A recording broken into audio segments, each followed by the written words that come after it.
Alright, so I know some of you probably already saw this or heard it a couple days ago. Lindsey Williams was back on the Alex Jones show. First thing, a couple days ago. 3 separate videos. I watched, the main gist of it is basically the second video. The third video, he continues for a little bit and then they start taking phone calls. I turned it off at that point. I don't need to hear phone calls because there's nothing new going to come out of his mouth at that point. But the first video, just watch the first and second video if you're going to watch it. But bottom line is, his elite friend told him the other day specifically, go and watch and find either this video or this website and read what Ben Bernanke, before he was Federal Reserve Chairman or governor, whatever, the top Federal Reserve, he gave an interesting speech, and I think the date was like November 22nd, 2002, some kind of national economics meeting or something, and I think it's even listed at the Federal Reserve website, or I think. Anyway, so I went and did a quick search, found it. It's kind of a long read, but basically in it there's 5 points Ben Bernanke makes of what he would do if he was in charge of the Federal Reserve, basically referring constantly back to the Great Depression and how there was great deflation and the steps he would take. All 5 of them. All 5 of them. Except for 1, so technically 4 of those steps have already been taken now that he is in charge. The 5 things he said he would do if there was a depressionary type of phase and deflation going on and this and that, this is what I would do. Brings interest rates down to 0, buy up these quote bank assets, which are garbage, securities from the banks, thus printing the hell out of some money, hooking up the banks, keeping them flush with funds. Names another thing I don't remember, and then the final thing, which hasn't happened yet, and this is absolutely the climax or the clincher of the whole thing, is currency devaluation. Would be the final thing he said he would do. This elite friend told Lindsey Williams, listen to what he said, here's the 5 points you're going to find. The 5th one hasn't been done yet, but we're working on it, trust me, it's going to take place. And back in the Great Depression, 1933-34, when they scooped up everybody's gold and said, hey, be a patriot, turn in your gold so we can get out of this mess and get out of this depression and turn things around. We need to take your gold first, but we'll give you fair market today's value and we'll give you $20 an ounce. And then less than a year later, after they did that, that same gold was selling for $35 an ounce, so it went up, around 70% or so. That was basically the devaluation of the dollar taking place right before everyone's eyes. 40% approximately. This time around, I don't know that we could get away with just a 40% devaluation. 40% devaluation of the dollar is not enough to pay off the debt that we have, even devaluing it. So let's just say in another year from now, we're at, we're fixed to be over 16 trillion here like yesterday. We're like right there. We could easily go to 18 trillion in another year, no sweat. So let's just say, a few more days we'll be in 2012, so let's just pretend we're there now. 2012 starts, the latter part of 2012, man, we need another $2 trillion in between there. We're up to $18 trillion deficit. We devalue the currency, let's say 50%, not 40, which means all of our debt basically got cut in half. So $18 trillion in half equals $9 trillion. Well, $9 trillion is where we were when Bush left office just a few years ago. There's no way in hell that's enough, is what I'm trying to say. I don't think, and I could be wrong, but I don't think his elite friend telling Lindsey Williams, hey, look at these 5 steps, and the 5th and final step is going to be taking place in the near future. Go look this up and see what I'm talking about. He did. Sure enough, he referred to the Great Depression, and it was devalued 40% then. Lindsey Williams even said, I'm going to give you the amount that they're going to devalue it by, based off of what his friend told him. I don't think necessarily that he told him that, again, specifically to let him know it's going down 40%. If they do 40% to start with, in my opinion, it'll be to start with. And they'll realize, man, we need to devalue it some more. Because you gotta think, when Lindsey Williams said we're leaving the Middle Eastern countries with a bag of worthless crap debt, that, you know, not debt, but bonds that we gave them, or that they bought, whatever, they're gonna take a 50% haircut. Well, they're gonna be pissed off, but are they gonna be like super pissed off at just a 50%? They still got some money coming in, and it's still the US dollar, you know, the strong dollar. So are they gonna be that upset? Yeah, but no, I don't think that's gonna be enough to devalue it. But the point I think the guy was trying to make to Lindsey is that a big or somewhat nice sized devaluation is going to come. If you have gold or silver, no matter what the price of gold and silver is at the time that they pull that trigger, and let's just say it's 50% and not any higher, your gold and silver just doubled overnight. You woke up one day, oh my God, they devalued the dollar, breaking news, my gold and silver just doubled immediately. Housing will go down. I looked this up in the Great Depression. Right after they did this in the Great Depression, housing prices went down. They were selling for around $5,900, $800, $6,000 for a house. Average salary was $1,600. A loaf of bread was about 7 or 8 cents. A gallon of gas was 10 cents. All those things kind of stayed the same even after they devalued the dollar. Simply because oil was local to the United States. So it's not like we imported it back then. So it stayed the same. Same with bread. Same with all these things. And the odd thing is housing, but I guess people couldn't afford housing, so they still depressed those values. They went down almost half for housing. So your silver investment and gold investment will double, and the housing that you may want to buy is going to come down almost twice as much. It could be good news, but at the same time bad news, because we still import a lot of stuff. So anyways, I gotta go. All right, so to finish up what I was saying,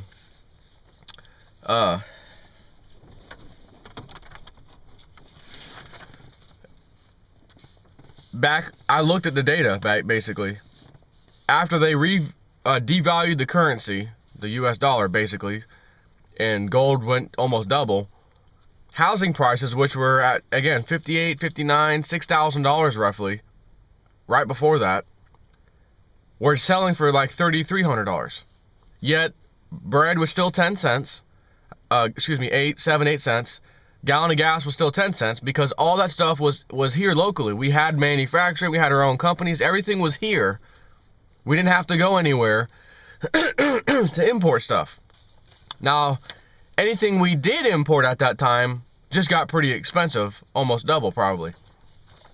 So the good news then was, well, we weren't really importing too much then. We were big exporters. We had manufacturing here. We took care of ourselves. We didn't have this big old thing called China sending us everything. No problem. Today, every freaking thing comes from China. We import way more than we export. So, at the same time, some of the stuff we get isn't even like a product that one of our local manufacturing companies make. They make a product, but in the process of making that product, they go and get certain ingredients or certain filters or something. They have to import those from some other country, but at least it's on our soil. The problem with right now is that that's not the case. Everything's overseas coming in. So it's not like you can say, well, this guy that sells bread right now for $2 a loaf, it's made in America, so that's good. Yeah, but he imports a few of his parts for his machinery or filter system, something comes from another country. The flour he creates or needs for his bread comes from another country. So if America has a 50% devaluation of the dollar, that item he just imported overnight goes up 50%. Like that. So if that happens, there's going to be an equation. Well, how much at $2 bread, how much of that ingredient was in that one loaf of bread for $2? Oh, only 10%. Okay, then the price of bread's rising 10%, guaranteed. If it was a lot more of that, half of his operation, half of that loaf of bread was imported, basically, it cost, then it's going up a whole $1. $2 is going to turn into $3 overnight. If it was flour that was imported, well, that's the bulk of the bread. You could be rest assured bread's going up, $3.50, $4 for one loaf of bread from $2. That's not good. If we had everything in this country, manufacturing was here, everything was back here, and we could look at the world and said, you know what, we don't even really need you guys for anything, then a currency devaluation wouldn't affect you at all.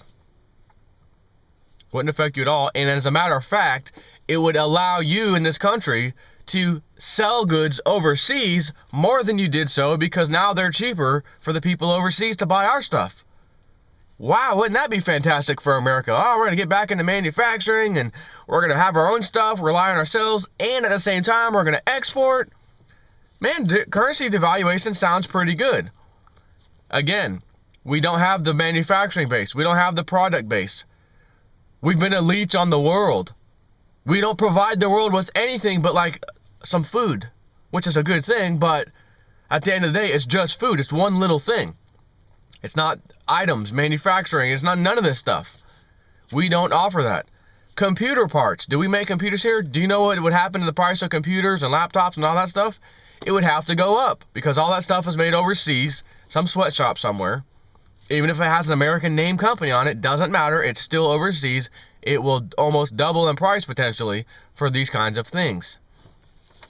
Which brings me on another point of why Lindsey Williams a while ago had said, if there's anything you want to buy right now, and he wasn't just meaning like only things you need, just period. If there's something on your mind that you've been thinking about for a while now, man, I'd like to get that, go and get it in the near future, because after that, this stuff happens, you're not going to have an opportunity to get it, and at least not at those prices anyways. He said that at least probably 2 years ago. A year, 2 years ago, easily. So, I found an interesting article, and I copied the relevant part. Under what circumstances might a country devalue? And it gives the answer. And I'd like you to know where I got this article from. The New York Federal Reserve Bank. Swear to God, go look it up. Matter of fact, I'll post a link to it. Under what circumstances might a country devalue? When a government devalues its currency, it is often because the interaction of market forces and policy decisions has made the currency's fixed exchange rate untenable. In order to sustain a fixed exchange rate, a country must have sufficient foreign exchange reserves, often dollars. He's referring to other countries, not ours. Often dollars as their exchange reserves, and be willing to spend them to purchase all offers of its currency at the established exchange rate. When a country is unwilling or unable to do so, then it must devalue its currency to a level that it is able and willing to support with its foreign exchange reserves. This is what happened in Russia, late 80s. A key effect of devaluation is that it makes the domestic currency cheaper, the local currency, cheaper relative to other currencies in other countries. There are two implications of a devaluation. First, devaluation makes the country's exports relatively less expensive for foreigners. That could be a good thing. But we don't have anything to sell them. When are we going to start exporting all of a sudden? There's no freaking companies here that export anything. There's a very, very few. But the good news, if there is any, is that you're going to see the restructuring, or whatever you want to call it, of America start to take shape. It's not going to happen overnight either. Hell no, it's not. But there's going to be new companies, new manufacturing plants. Hey, we get to sell stuff to the world instead of taking in everything, taking in 20% of the world's resources and just offering nothing, basically. We're going to have to offer something now. And Americans, that's all they've wanted to do anyways. That's all we've ever wanted to do. Just let us work. Let us have our own little manufacturing. Go to the job. Not have to worry about these things, right? But now there's a greater agenda going on.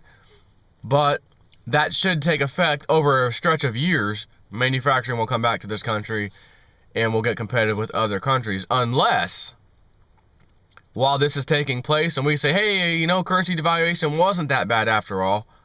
Other countries say, well, yeah, but we liked it the way it was. We're going to devalue our currency now. Oh, China, we're going to devalue ours too. Oh, Japan, we're going to devalue ours too.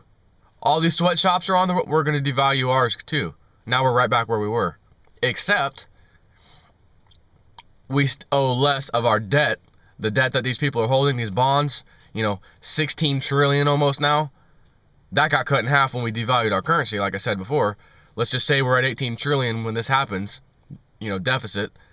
It gets cut in half, we devalue the currency, so we're at 9 trillion that we owe them. And everyone's like, hey, all right, cheaper exports. No, hold on a minute. Other countries devalue their currency. You devalued yours 50%, America? We're devaluing ours 50%. Oh, you devalued another 15%? We're devaluing ours another 15%. Then what? Let me continue reading. Second, the devaluation makes foreign products coming into the country more expensive. All this crap from China instantly becomes more expensive.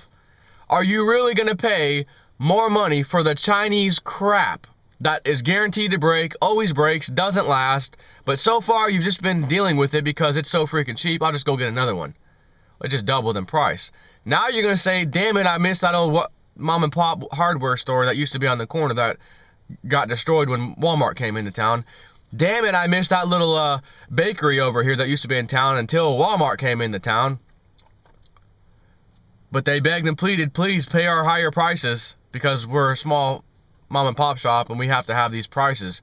And everyone looked at them and said, what are you, crazy? Walmart's got that for, you know, 25% less than you guys. I'm not buying your stuff. Same thing happened with gasoline. Oh, we're going to go to ethanol and in a biodiesel. We're not paying $4 a gallon for these diesel trucks. You guys are crazy.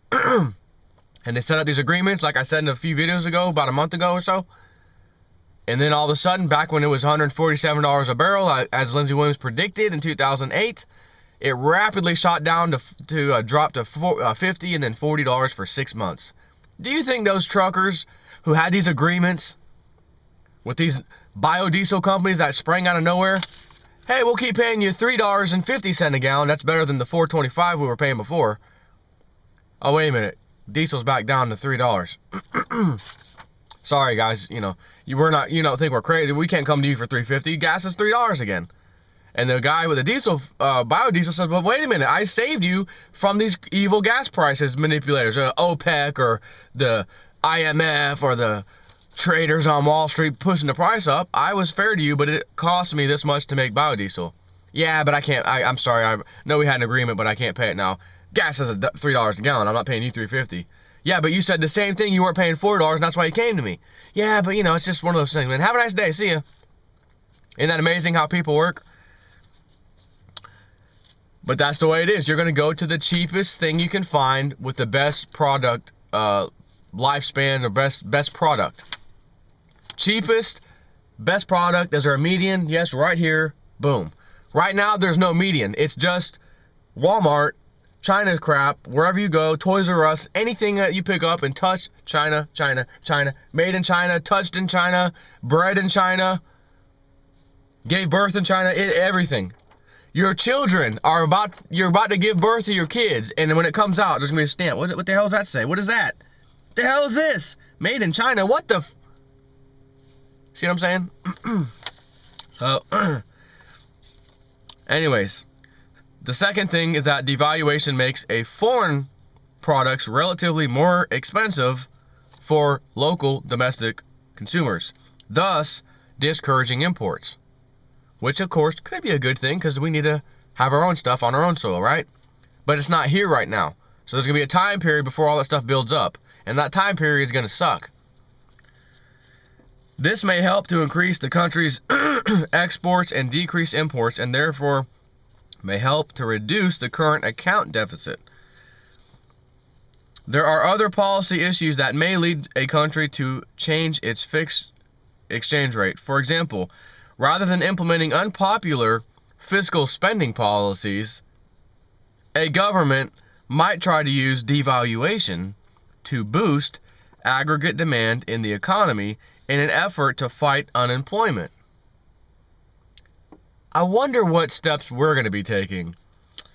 Revaluation, which makes a currency more expensive, might be undertaken in an effort to reduce a current account surplus, which we don't have. So you know we're not revaluing our currency. We are devaluing our currency. We are going to. Effects of devaluation.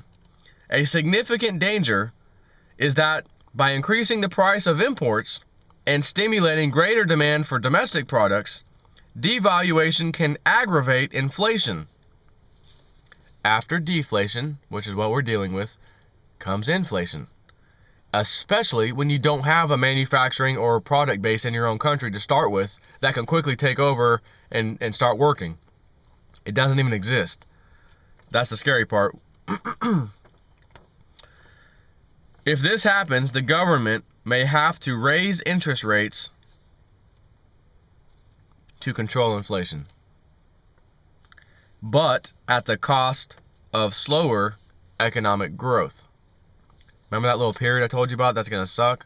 Yeah, that's part of this period. Another risk of devaluation is psychological. To the extent that devaluation is viewed as a sign of economic weakness, the creditworthiness of the nation may be jeopardized.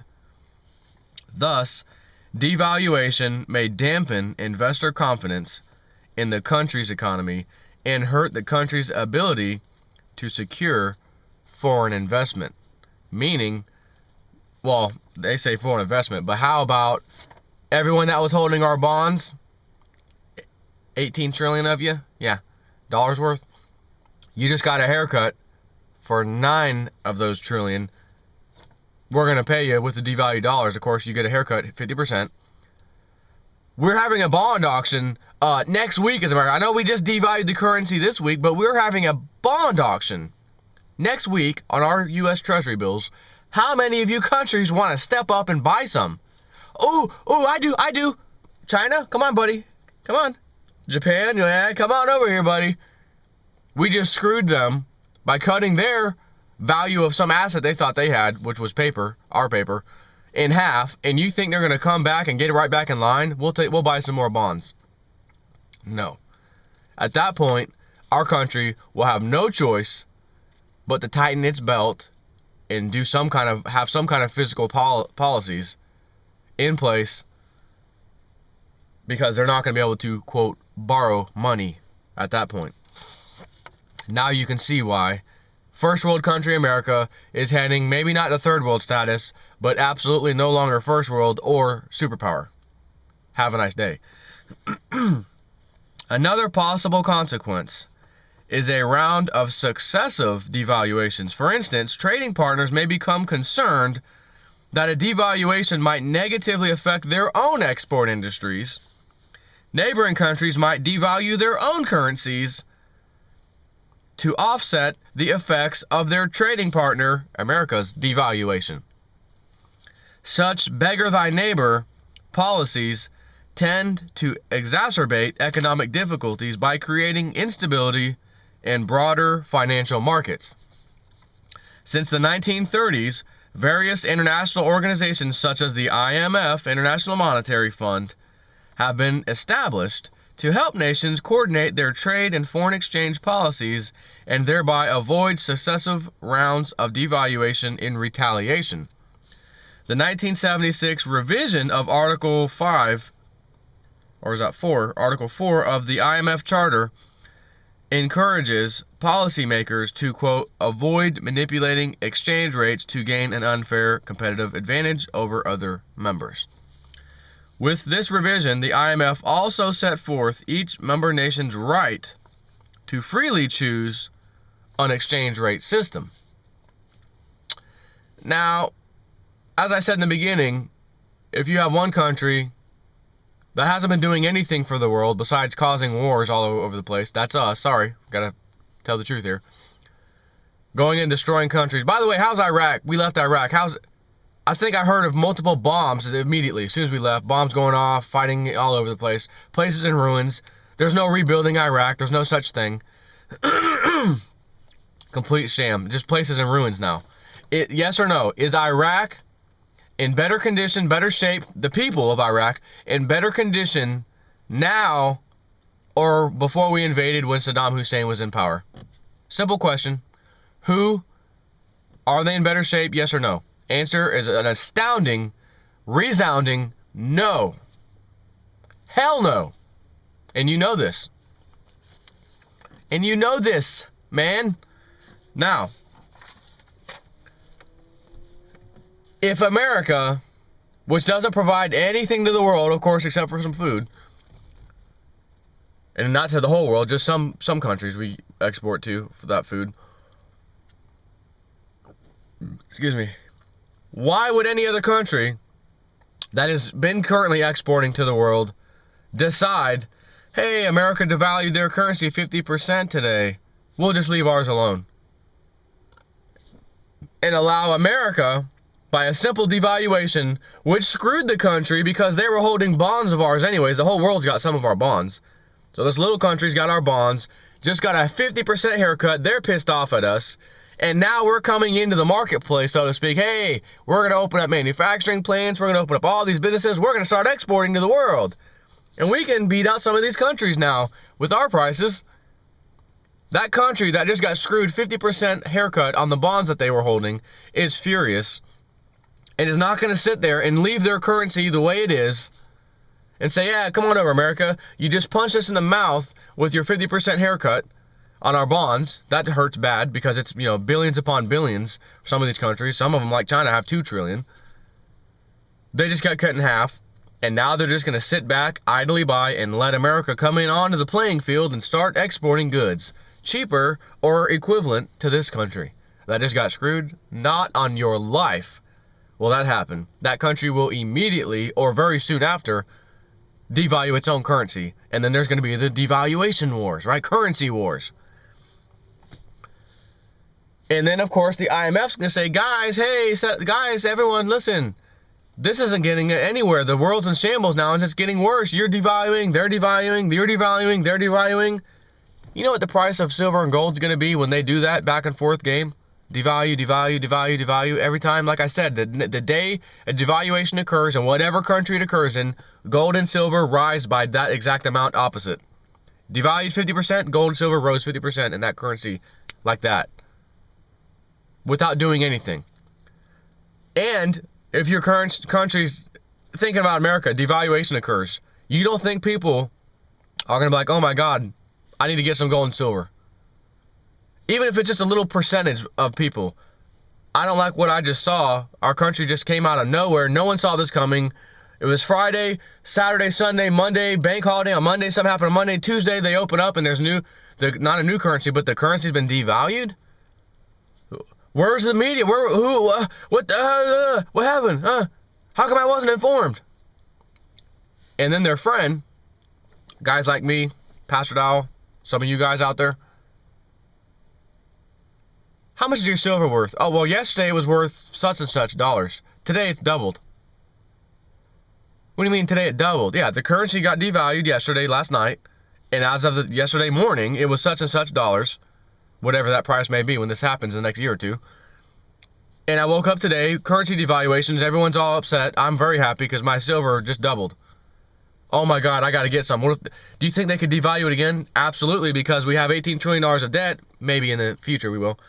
And it's now been cut to 9 accordingly to what we owe anyways. We still owe 9. That's not doable either.